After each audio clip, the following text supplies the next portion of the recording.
চোখের রেটিনা বলতে আসলে কি বোঝায়? ছোটবেলায় আমরা পড়েছিলাম যে পৃথিবী হচ্ছে কমলা লেবুর মতো গোল, আর আমি বলি যে আমাদের চোখটা হচ্ছে পৃথিবীর মতো গোল।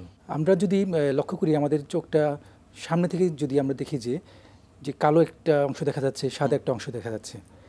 অ্যাকচুয়ালি চোখটাকে আমরা 3টা লেয়ারে ভাগ করি। একটা হচ্ছে আউটার লেয়ার বলি আমরা, দেন মিডল লেয়ার, দেন ইনার লেয়ার।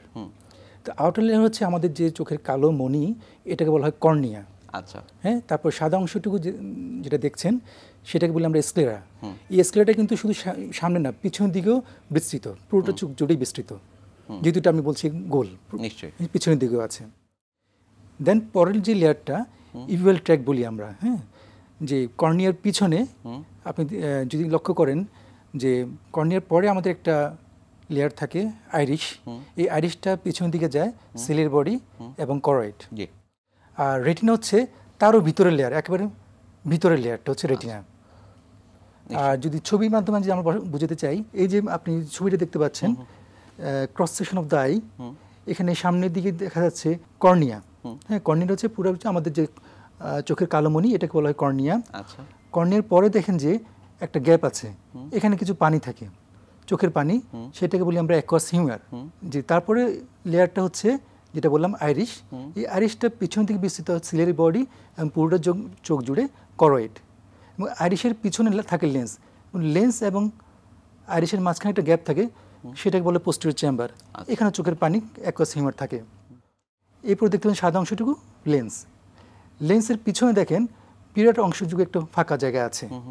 এখানে যে একটা পদার্থ থাকে আমরা বলি ভিট্রিয়াস বডি। ভিট্রিয়াস বডি একটা জেলির মতো পদার্থ, পানি জাতীয়। আর পুরো যে লাল অংশটুকু দেখতে পাচ্ছেন, যে মধ্যখানে যে লেয়ারটা, এটা হচ্ছে চোখের রেটিনা। আলো গিয়ে কর্নিয়া ভেদ করে, লেন্স ভেদ করে আমাদের রেটিনাতে একটা জায়গা আছে আমরা বলি ম্যাকুলা, ওখানে গিয়ে পড়ে। দেন ওখান থেকে সিগন্যালটা, আলোর সিগন্যালটা নার্ভ ফাইবারের মাধ্যমে অপটিক নার্ভে যায়, নার্ভটা ব্রেনে যায়, তখন আমরা দেখতে পাই। আসলে আমরা কিন্তু চোখ দিয়ে দেখি না, আমরা কিন্তু দেখি ব্রেন দিয়ে। আর এই ছবিটা রেটিনার ছবি। এই অংশে যেটুকু দেখা গেল পুরো লাল জুড়ে রেটিনা, মাঝখানে একটা পাশে দেখতে পাচ্ছেন হলুদ অংশ, এটা হচ্ছে চোখের নার্ভ, অপটিক নার্ভ। এখান থেকে কিছু ব্লাড ভেসেল বের হয়েছে, রেটিনার ব্লাড ভেসেল, এটা পুরো চোখ জুড়ে রেটিনাতে ছড়িয়ে যায়। মাঝখানে যে কালো অংশটুকু, এটা হচ্ছে সেন্টার পয়েন্ট, ম্যাকুলা বলা হয়। নিশ্চয়ই আমরা চোখের রেটিনার বিভিন্ন জিনিস দেখছিলাম ছবির মাধ্যমে। সেক্ষেত্রে আসলে চোখের রেটিনায় কোন কোন রোগগুলো আসলে হয়ে থাকে মূলত? চোখের রেটিনাতে অনেকগুলো রোগ হয়, তবে সবচেয়ে কমন যে রোগটা আমরা পেয়ে থাকি সেটা হচ্ছে ডায়াবেটিসের কারণে যে চোখের একটা রোগ হয়, তাকে আমরা বলি ডায়াবেটিক রেটিনোপ্যাথি। অ্যাকচুয়ালি ডায়াবেটিসের কারণে আপনার শুধু চোখ না, শরীরের প্রতিটা অঙ্গই কিন্তু কিছু কিছু রোগ হয়। হার্টে হয়, ব্রেনে হয়, দেন অনেক সময় দেখা যায় কিডনি নষ্ট হয়ে যায় মানুষের, এবং চোখে খুব মারাত্মক একটা রোগ হয়, সেটা হচ্ছে ডায়াবেটিক রেটিনোপ্যাথি। এবং এটা এমন একটা মারাত্মক রোগ যে আপনার যদি সময়মতো চিকিৎসা না করা হয় তাহলে মানুষ ধীরে ধীরে অন্ধ হয়ে যায়। আচ্ছা, এরপর আপনি যদি চিন্তা করেন আমাদের ব্লাড প্রেশার, এই ব্লাড প্রেশারের কারণে চোখের কিছু রোগ হয়। কেমন রোগ হয়? আমরা অনেক সময় বলি যে চোখে স্ট্রোক করে। স্ট্রোকটা কি?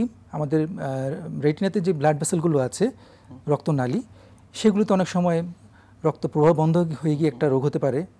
আবার অনেক সময় ওখান থেকে ব্লাড ভেসেল ছিঁড়ে গিয়ে পুরো রেটিনা জুড়ে রক্তক্ষরণ হতে পারে। সেটা একটা রোগ, যেটাকে আমরা মেডিকেল টার্ম বলি আপনার retinal blood vascular disease, BRB হতে পারে, সিআরবি হতে পারে, অথবা সিআরএও হতে পারে। এরপরে ধরেন আপনার বয়সজনিত একটা রোগ আছে আমরা যেটা বলি এআরএমডি, এজ রিলেটেড ম্যাকুলার ডিজেনারেশন। এটা সাধারণত 50 বছর বয়সে পরে অনেকের হয়।